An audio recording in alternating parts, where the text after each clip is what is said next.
Hello students, welcome to ज्ञान अभियान। आज की इस क्लास में हम पढ़ने वाले कक्षा 7वीं की विज्ञान की पुस्तक का अध्याय 5 अम्ल, क्षारक और लवण। तो आइए अम्ल, क्षारक और लवण के बारे में विस्तार से पढ़ना शुरू करते हैं। अपने दैनिक जीवन में हम नींबू, इमली, नमक, शक्कर और सिरके जैसे अनेक पदार्थों का उपयोग करते हैं।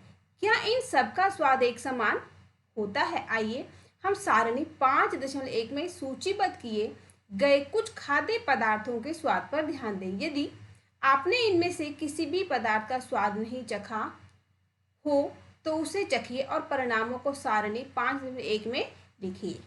यहाँ पे जो सारणी दी गई है ये, इसमें कुछ पदार्थों के नाम लिखे और यहाँ पे उनको स्वाद के खट्टा होता है, कड़वा होता है, कैसा होता है, या फिर कोई और स्वाद होता है, ये हमें यहाँ पर लिखना है। जैसे कि नींबू का रस जो कि खट्टा होता है, संतरा भी खट्टा होता है, सिरका भी खट्टा होता है, दही भी खट्टा, इमली, शक्कर होता है मीठा, इमली खट्टी और शक्कर मीठा, नमक तो होता है नमकीन होता है, आंवला थोड़ा सा कसैला सा होता है, खाने का सोडा भी थोड़ा कड़वा होता है, अंगूर खट्टे भी होते हैं, मीठे भी होते हैं, कच्चा आम खट्टा होता है। आप देखेंगे कि इनमें से कुछ पदार्थों का स्वाद खट्टा, कुछ का कड़वा, कुछ का मीठा और कुछ का नमकीन है। हम पढ़ते हैं अम्ल और क्षारक, जो कि बहुत ही इंपॉर्टेंट चीज है। अम्ल और क्षारक, दही, नींबू का रस, संतरे का रस, सिरके का स्वाद खट्टा होता है। आप सभी को पता है कि दही है, नींबू है, संतरा है, सिरका, इसका स्वाद कैसा होता है? खट्टा होता है। आप सभी ने इसको टेस्ट करके इसका स्वाद देखा हुआ है। इन पदार्थों का स्वाद खट्टा इसलिए होता है क्योंकि इनमें अम्ल यानी कि एसिड होता है। ऐसे पदार्थों की रासायनिक प्रकृति अम्लीय होती है। एसिड शब्द की उत्पत्ति लैटिन शब्द एसर से हुई है, जिसका अर्थ है खट्टा। इन पदार्थों में पाए जाने वाले अम्ल प्राकृतिक अम्ल होते हैं।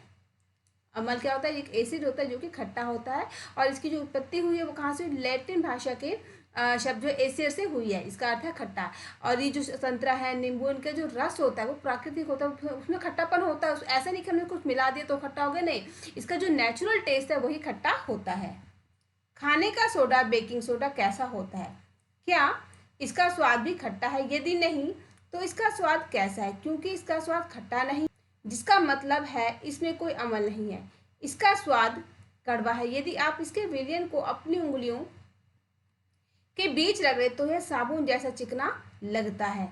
ऐसे पदार्थ जिनका स्वाद कड़वा होता है, जो स्पर्श करने पर साबुन जैसे लगते हैं, क्षारक कहलाते हैं। इन पदार्थों की प्रकृति क्षारीय कहलाती है। ऐसे लिक्विड, ऐसी चीजें जिनको हम अपने हाथों पर, उंगली पर रगड़ते हैं तो वो जो चिकना सा लगता है ना, और उसका जो स्वाद होता है वो कड़वा होता है। जिसको हम अगर छू लेते हैं, हाथ से स्पर्श करते, साबुन की तरह लगता है, साबुन जो चिकना होता है वैसा, तो उसको क्या कहते हैं? क्षारक कहते हैं। तो क्योंकि क्षारक है, साबुन जैसा लग रहा है, कड़वा होता है, इसकी प्रकृति क्षारीय कहलाती है। अम्ल खट्टे होते हैं और जो क्षारक होता है वो कड़वा होता है। यदि हम किसी पदार्थ को चख नहीं सकते तो हमें उसकी प्रकृति कैसे पता हो ज्ञात होगी? भाई, अगर हम किसी चीज को टेस्ट नहीं कर सकते तो हमें कैसे पता चलेगा वो खट्टा है, मीठा है, नमकीन है? कैसे पता चलेगा? कोई पदार्थ अम्लीय है अथवा क्षारीय, इसका परीक्षण करने के लिए विशेष प्रकार के पदार्थों का उपयोग किया जाता है। ये पदार्थ सूचक कहलाते हैं। कोई भी पदार्थ खट्टा है या मीठा, अगर उसको हम बिना टेस्ट किए ये पता लगाएं कि वो खट्टा है अथवा मीठा में, कैसे करते हैं? कुछ खास पदार्थों का प्रयोग करते हैं पता लगाने के लिए कि जिस चीज़ का हमने टेस्ट किया वो खट्टा है या मीठा कैसा है। तो जिन पदार्थों से हम चेक करते हैं, ज्ञान हमें पता चलता है कि पदार्थ खट्टा अथवा मीठा, उसे हम क्या कहते हैं? सूचक। जो क्योंकि वो हमें सूचना देते हैं कि पदार्थ खट्टा है या मीठा है, तो उन्हें हम सूचक कहते हैं। सूचकों को जब अम्लीय अथवा क्षारीय पदार्थिक विलयन में मिलाया जाता है तो उनका रंग बदल जाता है। हल्दी, लिटमस, गुड़हल की पंखुड़ियां आदि कुछ प्राकृतिक रूप से पाए जाने वाले सूचक हैं। अब यहाँ पे जो कि सारणी बनी हुई, पता चलता है कि अम्ल का नाम है यहाँ पर, उसमें वो किसमें पाया जाता है। जैसे कि एसिडिक अम्ल है, सिरके में मिलता है। फार्मिक अम्ल, चींटी का डंक। चींटी का डंक जो है बहुत ही तीखा होता है। अगर किसी चींटी किसी को काट लेती है तो चींटी के मुंह से, उसके डंक से अपने शरीर के जिस हिस्से में चींटी ने काटा है, डंक मारा, उसको निकालना बहुत ही मुश्किल होता है। चींटी का जो डंक होता है बहुत ही नुकसानदायक भी होता है। साइट्रिक अम्ल, नींबू कुल यानी जो नींबू के जैसे, नींबू में संतरा है, मौसमी है, ये कैसे नींबू के ही जाति के सारे फल होते हैं। से फल जैसे संतरा या नींबू। लैक्टिक अम्ल यानी कि दही, दही में मिलता है ये। एक्सेलिक अम्ल ये पालक में मिलता है, जो पालक हम खाते हैं। एस्कार्बनिक अम्ल जो कि आंवले में या फिर स्ट्रिस फल में होता है, इसमें विटामिन सी हम कहते हैं। टार्ट्रिक अम्ल ये मिलता है इमली, अंगूर, कच्चे आम के अंदर ये हमें मिलता है। ऊपर बताए गए सभी अम्ल प्रकृति में पाए जाते हैं और ये जो सभी अम्ल आपने देखे सारे प्रकृति के अंदर मिलते हैं। अब यहाँ पर है क्षारक, क्षारक का नाम है और ये किस में मिलता है वो यहाँ पे दिया गया है। कैल्शियम हाइड्रोक्साइड ये मिलता है चूने का पानी। अमोनियम हाइड्रोक्साइड खिड़की के कांच आदि साफ करने के लिए उपयुक्त मार्जक, जो शीशे को साफ करने के हम लिक्विड यूज करते हैं उसके अंदर ये जो अमोनियम हाइड्रोक्साइड मिलता है हमें, किसमें जो शीशे को साफ करने के जो लिक्विड घरों में यूज करते हैं। सोडियम हाइड्रोक्साइड यानी कि इसको या फिर पोटाशियम हाइड्रोक्साइड ये हमें साबुन के अंदर मिलता है। मैग्नीशियम हाइड्रोक्साइड मिलता है दूधिया मैग्नीशियम, मिल्क ऑफ मैग्नीशियम के अंदर ये हमें सारे क्षारीय पदार्थ मिलते हैं। अब देखिए क्या है यहाँ पर, हमारे आसपास के प्राकृतिक सूचक, हमारे आसपास ऐसी कौन कौन सी वस्तुएं जो कि प्राकृतिक सूचक है जिनसे हमें पता चल जाता है कि वो क्षारीय है या अम्ल है, कैसे पता चलता है, जो नेचुरल है उसको हम पढ़ते हैं यहाँ पर। लिटमस एक प्राकृतिक रंजक, सबसे सामान्य रूप से प्रयोग किए जाने वाला प्राकृतिक सूचक लिटमस है। इसे लाइकेनोशैक से निर्मित किया जाता है। किससे बनाते हैं इसे? लाइकेनो से बनाया जाता है। आसुत जल में इसका रंग पाव नील शोण होता है। जब इसे अम्लीय विलयन में मिलाया जाता है तो यह लाल हो जाता है। जब से अम्ल के अंदर मिलाते हैं तो यह लाल हो जाता है और जब क्षारीय विलयन में मिलाया जाता है तो यह नीला हो जाता है। अम्ल में जो अम्ल खट्टे होते हैं उसमें कैसे होता है, ये लाल होता है और जो क्षारीय जो कि कड़वे होते हैं उसके मिलाने पर ये नीला हो जाता है। यह विलयन के रूप में अथवा कागज की पट्टियों के रूप में उपलब्ध होता है जिन्हें लिटमस पत्र कहते हैं। कागज की पट्टियों के रूप में ये मिलता है, जब लिटमस पत्र के कागज की पट्टी पतले कागज होता है वैसे। सामान्यतः यह लाल और नीले लिटमस पत्र के रूप में उपलब्ध होता है। ज्यादातर कैसे मिलता है? लाल और नीले रंग में हमें मिलता है। अब ये है लाइकेन, जो अपने पेड़ देखा है नंबर यहाँ पर, ये है लाइकेन जो आपके सामने पौधे सा बना दिख रहा है आपको, ये होता है लाइकेन। लाल और नीला लिटमस पत्र जो दिख रहा है लाल रंग की पत्ती से आपको दिख रही है, यह लाल और नीले रंग का लिटमस पत्र बना हुआ है ये। अब यहाँ पे क्या है, क्रियाकलाप 5.1 हमें दिया गया है करने के लिए। प्लास्टिक के किसी प्याले, कटोरे या परखनली में नींबू का रस लेकर उसमें थोड़ा पानी मिलाई। कहते हैं प्लास्टिक के कटोरे ले लिया, कोई छोटा सा बाउल टाइप का ले लिया, उसमें या फिर एक परखनली के थोड़ा सा नींबू का रस, थोड़ा सा पानी हमने मिला दिया। अब ड्रॉपर की सहायता से उपयुक्त विलयन की एक बूंद को लाल लिटमस पत्र पर डालिए। जो लाल रंग का लिटमस उसके ऊपर एक बूंद डाला, क्या डाला? नींबू के रस में एक थोड़ा सा पानी मिला हुआ लिक्विड जो घोल हमने वो डाला। अब यहाँ पे कुछ बच्चे बने जो कि एक्सपेरिमेंट कर रहे हैं। क्या इसके रंग में कोई परिवर्तन होता है? इसी परीक्षण को नीले लिटमस पत्र के साथ दोहराइए। पहले कहते हैं कि नींबू का रस उसमें पानी है, उसको फिर एक बार लाल लिटमस पे डाला, फिर नीले लिटमस पे, तो दोनों में क्या परिवर्तन हुआ, उस परिवर्तन में क्या चेंजेस है, दोनों पर लाल और नीले लिटमस के ऊपर हम डालते हैं दोनों में क्या एक चेंजेस होते हैं वो हम यहाँ देखते हैं। नोट कीजिए कि क्या रंग में कोई परिवर्तन हो रहा है।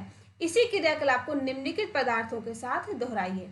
नलके का पानी जो हैंडपंप का पानी हम घरों में यूज करते हैं पीने वगैरह के लिए वो। अपमार्जक यानी कि डिटर्जेंट, जो कपड़े वगैरह धोने के साबुन जो पाउडर हम यूज करते हैं उसका घोल।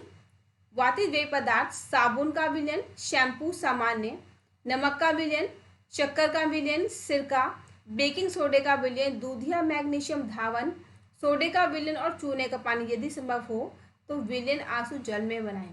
कहते इतने सारी चीज़ों के नाम दे, नलके का पानी, डिटर्जेंट जो पाउडर होता है उसका, साबुन का, शैम्पू का या फिर नॉर्मल पानी, नमक वाला पानी, शक्कर वाला पानी, इन सभी के पानी को हमें जो एक बार लाल लिटमस के ऊपर डाल के यूज चेक करना और फिर एक बार नीले लिटमस के पानी के जो लिटमस है नीले रंग का उसके ऊपर डाल के चेक करना है कि दोनों में क्या अंतर आता है।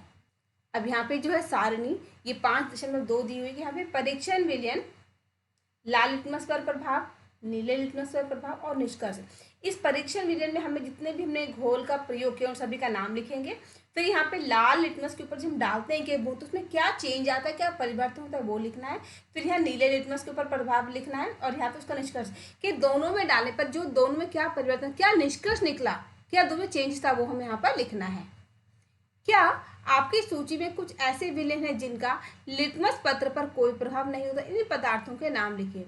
अब ऐसी चीज जिसका ना तो लाल पे भी बिल्कुल एज इट इज रहा, बदलाव नहीं, और नीले लिटमस पे भी कोई बदलाव नहीं, उनके नाम के लिए यहाँ पे कहा गया है कि ऐसा कुछ है क्या। ऐसे विलयन जो लाल अथवा नीले लिटमस पत्र के रंग को परिवर्तित नहीं करते उन्हें उदासीन विलयन कहते हैं। ऐसे पदार्थ ना तो अम्लीय होते और ना ही क्षारीय। कि ऐसे विलयन, ऐसा घोल जो कि लाल लिटमस पर डालते तो उसमें कोई बदलाव नहीं होता, और उसे घोल को अगर हम नीले वाले लिटमस के ऊपर डाल दें तो भी उसमें कोई चेंजेस नहीं आता, उसका रंग में बदलाव नहीं, तो कोई परिवर्तन नहीं होता, तो उसमें क्या कहते हैं, उदासीन विलयन। उदासीन जिसमें कोई बदलाव नहीं होता, जो बिल्कुल पहले की तरह एज इट इज सेम रहता है, क्योंकि ना तो ये अम्लीय होते, ना तो ये खट्टे होते, और ना ही क्षारीय, ना ही कड़वे होते हैं। इसीलिए इसे क्या कहते हैं, उदासीन विलयन हम कहते हैं। अब देखिए क्या लिखा है कि हल्दी एक अन्य प्राकृतिक सूचक है। हल्दी जो कि बहुत ही काम की चीज है, हल्दी यानी कि टर्मरिक। इसके लिए क्या करेंगे हम, क्रियाकलाप 5.2 को देखेंगे। एक चम्मच हल्दी पाउडर लीजिए, इसमें थोड़ा जल मिलाकर इसका पेस्ट बनाइए। स्याही, सोख्ता, ब्लास्टिंग पेपर या फिल्टर पेपर पर हल्दी का पेस्ट लगाकर हल्दी पत्र बनाइए और उसे सुखा लीजिए। हल्दी पत्र की पतली पतली पट्टियां काट लीजिए। हल्दी पत्र की पट्टी पर एक बूंद साबुन का विलयन डालिए। आप क्या देखते हैं, इस प्रकार सारणी 5.3 में दिए गए विलयनों का परीक्षण कीजिए। अपने प्रेक्षणों को सारणी 5.3 में नोट कीजिए। आप अन्य पदार्थों के विलयन से भी परीक्षण कर सकते हैं। कहते हैं कि हल्दी जो एक प्राकृतिक सूचक है, उसके लिए क्या बताया कि आप लोगों ने अपने अपने घरों में भी अक्सर देखा होगा कि अगर हम कभी कुछ खाना खा रहे हैं और खाते समय सब्जी या दाल हमारे कपड़ों पे गिर जाता है, तो जो हल्दी का रंग होता है वो कपड़ों पे लग जाता है, और जब उसे हम धोते हैं साबुन डिटर्जेंट से सुखाते हैं तो उसका रंग कैसा हो जाता है, आप सभी को पता है कैसा होता है, उसका रंग जो लाल हो जाता है। तो वही यहाँ पे वही एक्सपेरिमेंट कहा है कि हल्दी लेके उसका पेस्ट बनाना है, पानी डाल के थोड़ा सा, और उसको जो ब्लीचिंग पेपर होता है, फिल्टर पेपर, तो उसके ऊपर लगा के, और उसका जो उसको लगा के हल्दी को पेपर के ऊपर हल्दी लगा कर सुखा देना है, ताकि उसमें हल्दी वाला जो पेपर है बिल्कुल अच्छे से सूख जाए। और फिर उस हल्दी वाले पेपर की पतली पतली जो पट्टियाँ काट लेनी है, उसको साबुन के घोल में डालकर देखो ना क्या चेंज आता है। और फिर यही चेंज परिवर्तन जो है, हमें यही टेस्ट जो है बहुत सी और अन्य चीज़ों पर भी करना है। अब यहाँ पे दिया हुआ ये है सारणी 5.3, जहाँ पे आपको अपने एक्सपेरिमेंट का, अपने प्रयोग का नतीजा जो रिजल्ट है लिखना है। परीक्षण विलयन हमने किस किस चीज़ का जो परीक्षण किया, फिर हल्दी के विलयन पर हल्दी की जो हल्दी वाले कागज की जो पट्टियां काटी उसके ऊपर इन घोलों का क्या प्रभाव पड़ा, और यहाँ पर हमें क्या निष्कर्ष हमें निकाला वो हमें लिखना है। नींबू का रस डालने पर संतरे का सिरका, दूध या मैग्नीशियम, खाने का सोडा, चूने का पानी, शक्कर और नमक, इन सभी घोलों को डालने पर हल्दी वाले पेपर के ऊपर क्या परिवर्तन आए वो हमें यहाँ पर लिखना है। आप अपनी माता जी के जन्मदिन पर उनके लिए विशेष बधाई पत्र बना सकते हैं। सादे सफेद कागज की शीट पर हल्दी का पेस्ट लगाइए, उसे सुखा लीजिए। रुई के फाहे की सहायता से इस पर चूने के पानी से एक खूबसूरत फूल बनाइए, आपको एक सुंदर बधाई पत्र मिल जाएगा।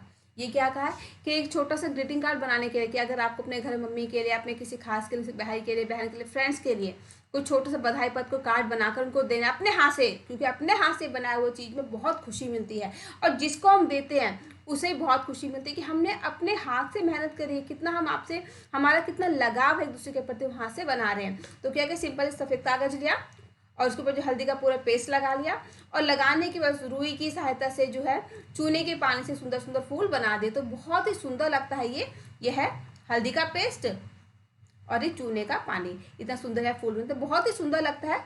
और फिर एक और एक्सपेरिमेंट है, सूचक के रूप में गुड़हल के पुष्प, गुड़हल के फूलों की बात यहाँ पर हो रही है।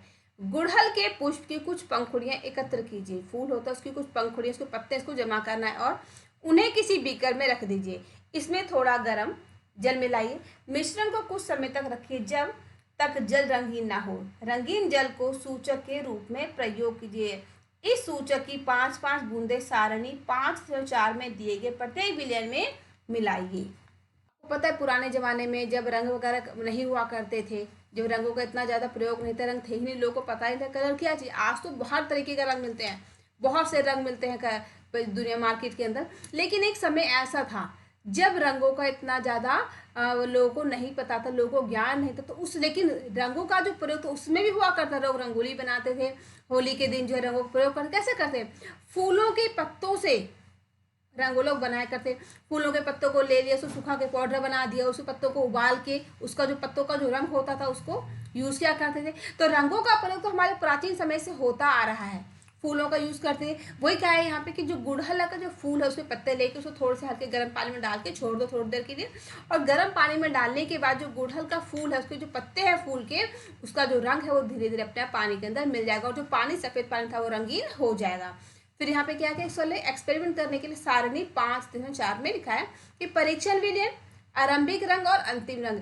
जो गुड़हल के फूल के पत्तों का जो रंग पानी में हमने घोला है गर्म पानी में, उसका यहाँ पे क्या क्या हमने किस किस चीज़ मिलाया है, जिन चीज़ों ने मिलाने के लिए सभी का नाम लिखा है, और शुरू में इन घोलों का रंग कैसा था वो, और जब गुड़हल के फूल का रंग मिला देते हैं तो रंग में क्या परिवर्तन आ जाता है वो हमें यहाँ पर लिखना है। इसमें कि शैम्पू है तो शैम्पू का रंग पहले कैसा है वो यहाँ लिखेंगे, फिर गुड़हल का जो पानी का जो रंग से मिल जाता है तो क्या बदलाव आता है वो यहाँ लिखेंगे। वैसे नींबू का रस, सोडा जल, सोडियम हाइड्रोजन कार्बोनेट का विलयन, सिरका, शक्कर का विलयन और नमक का विलयन यहाँ पर लिखना है। सूचक का अम्लीय, क्षारीय और उदासीन विलयनों पर क्या प्रभाव पड़ता है। गुड़हल के पुष्प का सूचक अम्लीय विलयनों को गहरा गुलाबी यानी कि मर्जेंटा और क्षारीय विलयनों को हरा कर देता है। जो गुड़हल का जो फूल है वो क्या करता है, जो अम्ल यानी कि जो खट्टे होते हैं, जो खट्टे विलयन उसमें अगर डालते हैं तो गुलाबी रंग का हो जाता है, और जो क्षारीय यानी जो कड़वे होते हैं उसमें उसके घोल में अगर मिलाते हैं तो ये हरे रंग के हो जाते हैं। यह है गुड़हल का पुष्प और उससे तैयार किया गया सूचक। ये फूल है, यह गुड़हल का पुष्प, ये अम्ल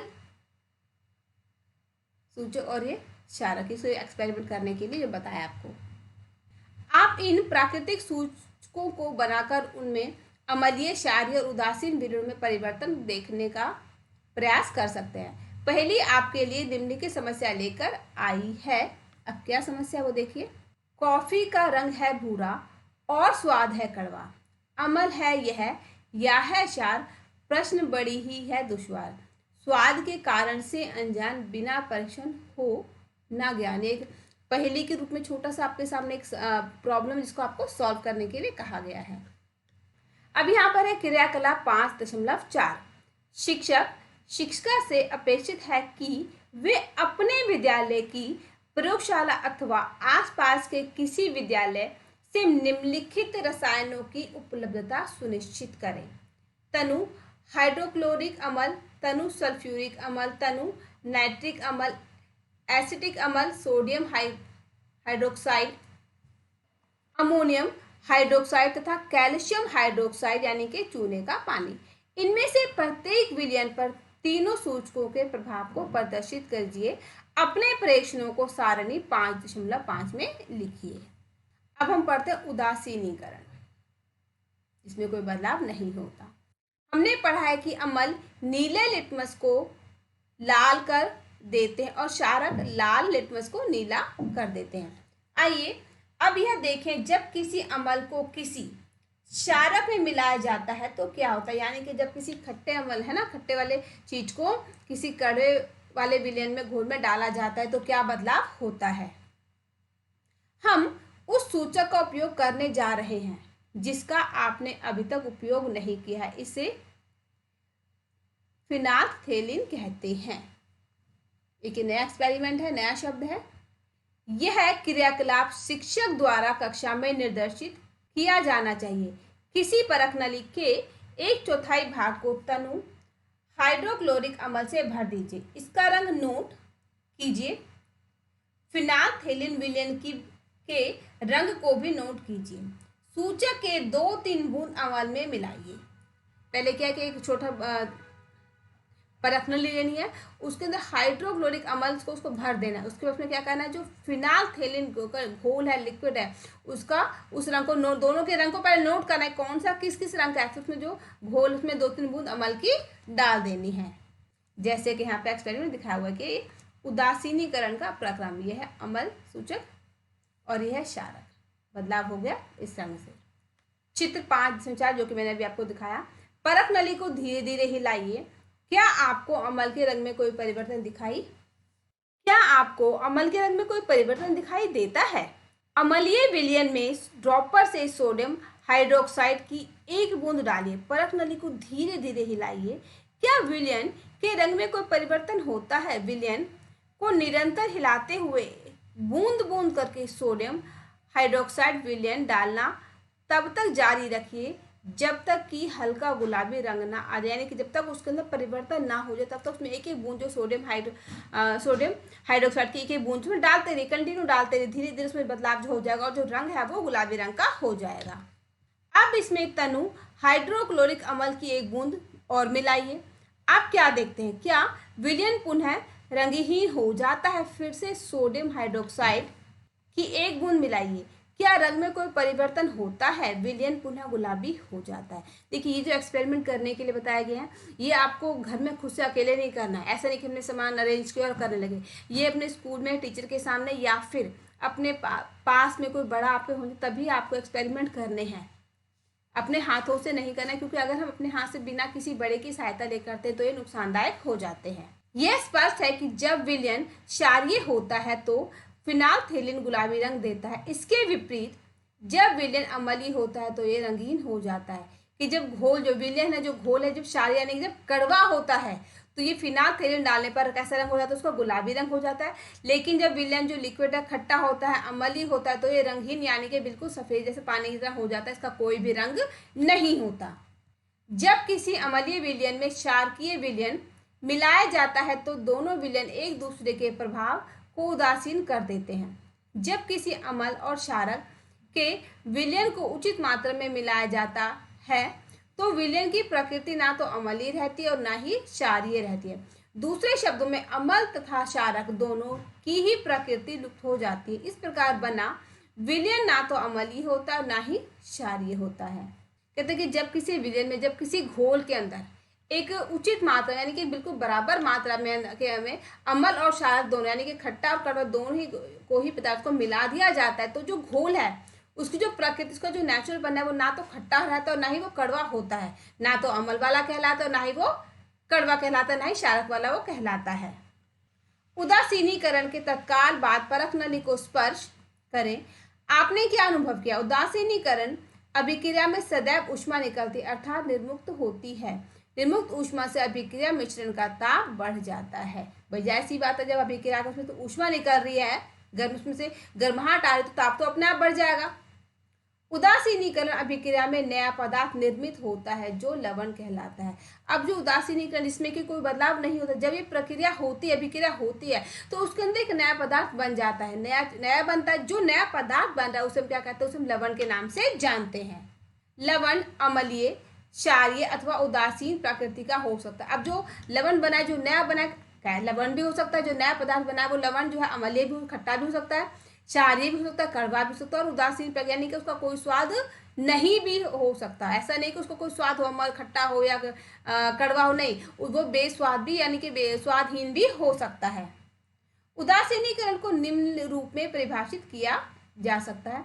किसी अम्ल और किसी क्षारक के बीच होने वाली अभिक्रिया उदासीनीकरण कहलाती है। किसी अम्ल यानी कि खट्टा और किसी क्षारक यानी कि कड़वा, जब दो पदार्थों के बीच एक अभिक्रिया होती है तो उस अभिक्रिया को उदासीनीकरण की अभिक्रिया कहते हैं। इस प्रक्रम में ऊष्मा के निर्मुक्त होने के साथ साथ लवण और जल निर्मित होते हैं।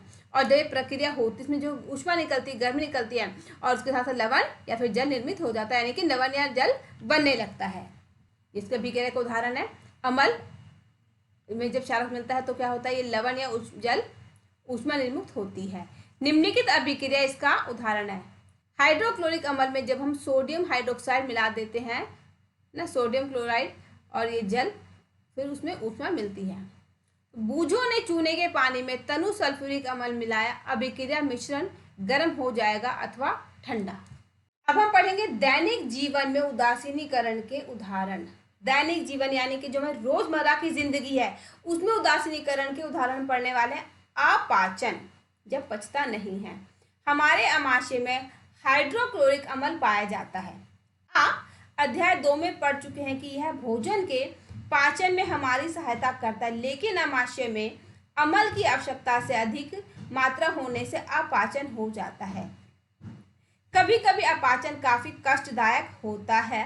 अपाचन से मुक्ति पाने के लिए हम दूध या मैग्नीशियम जैसा कोई प्रति अम्ल लेते हैं जिसमें मैग्नीशियम हाइड्रोक्साइड होता है। यह अत्यधिक अम्ल के प्रभाव को उदासीन कर देता है। आपने अक्सर देखो, कभी कभी होता है कि हमें जो है खाने के प्रॉब्लम होती है, हमारा जो खाना जो हजम नहीं तो पचता नहीं है, तो उसे हम अपाचन की क्रिया कहते हैं। अब यहाँ पर है चींटी का डंक।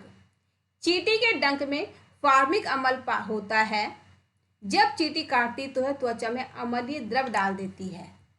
डंक के प्रभाव को नमीयुक्त रखने का सोडा सोडियम हाइड्रोजन कार्बोनेट अथवा कैलेमाइन विलयन मलकर उदासीन किया जाता है, जिसमें जिंक कार्बोनेट होता है। जब कोई चींटी काटती है तो काटती है स्किन पे, तो काटने के साथ उसका जो डंक होता है वो हमारी चमड़ी में, हमारी त्वचा के अंदर हल्का सा छेद करता है, जो कि नजर बहुत ही महीन छेद होता है, हमें नजर देता है, और वो हमारी जो चमड़ी जो त्वचा उसमें ऐसे करके डंक मारती है। और डंक करने के साथ जो उसके अंदर अम्लीय पदार्थ जो घोल होता है वो हमारी स्किन के अंदर छोड़ देती है। तो हमें क्या हमें फिर दिक्कत परेशानी होती चींटी काटने के बाद। तो उसके प्रभाव को कम करने के लिए जहाँ पे उसने काटा है उस शरीर के भाग को जो हमें बिल्कुल ठीक करने की, इसको सूखने के तक हमें कष्टदायक ना, हम क्या करते हैं जो खाने वाला सोडा होता है ना, और उसका जो घोल लगाते हैं उसमें क्या करते हैं कैलेमाइन विलयन वो बल मिला देते हैं और उसको रगड़ देते हैं त्वचा के ऊपर, ताकि जो चींटी के डंक का जो नुकसान है वो हमारे शरीर पर ना हो। अब पढ़ते हैं मृदा उपचार। मृदा यानी मिट्टी से कैसे उपचार होते हैं। एक समय था जब दवाइयों का इतना ज़्यादा प्रयोग नहीं था, इतना प्रचलन नहीं था, तो उस समय भी बहुत सी बीमारियां जो थी मिट्टी के यानी कि मृदा के प्रयोग से बीमारियों का उपचार किया जाता था। जो मुल्तानी मिट्टी होती है, जिसे हम चिकनी मिट्टी कहते हैं, उससे बहुत सी बीमारियों का इलाज जो हो जाया करता था, और उसका प्रयोग लोग अपने दैनिक जीवन में भी क्या करते थे। रासायनिक उर्वरकों का अत्यधिक उपयोग मृदा को अम्लीय बना देता है। यदि मृदा अत्यधिक अम्लीय अथवा अत्यधिक क्षारीय हो तो पादपों यानी कि पौधों की वृद्धि अच्छी नहीं होती। जब मृदा अत्यधिक अम्लीय होती है तो उसे बिना बुझा हुआ चूना कैल्शियम ऑक्साइड अथवा बुझा हुआ चूना कैल्शियम हाइड्रोक्साइड जैसे क्षारकों से उपचारित किया जाता है। यदि मृदा क्षारकीय हो तो उसमें जैव पदार्थ मिलाए जाते हैं। जैव पदार्थ मृदा में अम्ल निर्मुक्त करते हैं जो उसकी क्षारकीय प्रकृति को उदासीन कर देते हैं। कि जब मिट्टी जो है जब वह उसके अंदर अम्ल या फिर क्षार यानी कि बहुत ज़्यादा उसमें खट्टापन हो जाता है या फिर बहुत कड़वापन हो जाता है, तो उसमें जो फसल हम लगाते हैं, क्योंकि मिट्टी का जो उर्वरता क्षमता वो अपने आप ही कम ज़्यादा हो जाती है, अम्लीय हो जाएगी, क्षारीय हो जाएगी, तो जो मिट्टी के अंदर जो मृदा में अपनी खेती बाड़ी कर रहे, जो पौधे लगा रहे, उनकी जो फसल है वो अच्छी नहीं हो पाती है। तो उसमें क्या करते हैं कि अगर मिट्टी जो क्षारीय हो जाती है उसमें जैव पदार्थ मिला देते हैं। तो जो जैव पदार्थ होते क्या करते हैं, मिट्टी के अंदर क्षारीय है उसको थोड़ा सा अम्लीय बनाने की जो अमल उसमें बनाते हैं, और इससे क्या होता है जो क्षारीयपन है, जो खट्टा कड़वापन है, वो अपने आप ही खत्म हो जाता है। कारखानों का अपशिष्ट। अनेक कारखानों के अपशिष्ट कचरे में अम्लीय पदार्थ मिश्रित होते हैं। यदि ऐसे अपशिष्ट पदार्थों को सीधे ही जलाशयों में बहने दिया विसर्जित किया जाए तो मछली और अन्य जलीय पदार्थों का अम्ल नष्ट कर सकते हैं। अतः कारखानों के अपशिष्ट को जलाशयों में विसर्जन करने से पहले उसका क्षारीय पदार्थ मिलाकर उदासीन किया जाना चाहिए। कहते हैं जो कारखाने जो फैक्ट्रीज होती है उसमें से बहुत सारा वेस्ट मटेरियल निकलता है, और हम लोग क्या करते हैं जो कारखाने में काम करने वाले लोग होते हैं उस वेस्ट मटेरियल को पानी में ऐसे ही बहा देते हैं, विसर्जन को कर देते हैं। तो अब इतना सारा जो वेस्ट मटेरियल गया उसमें क्षारीय भी है, अम्ल भी, बहुत सी तरह की चीज़ों के अमल होते हैं।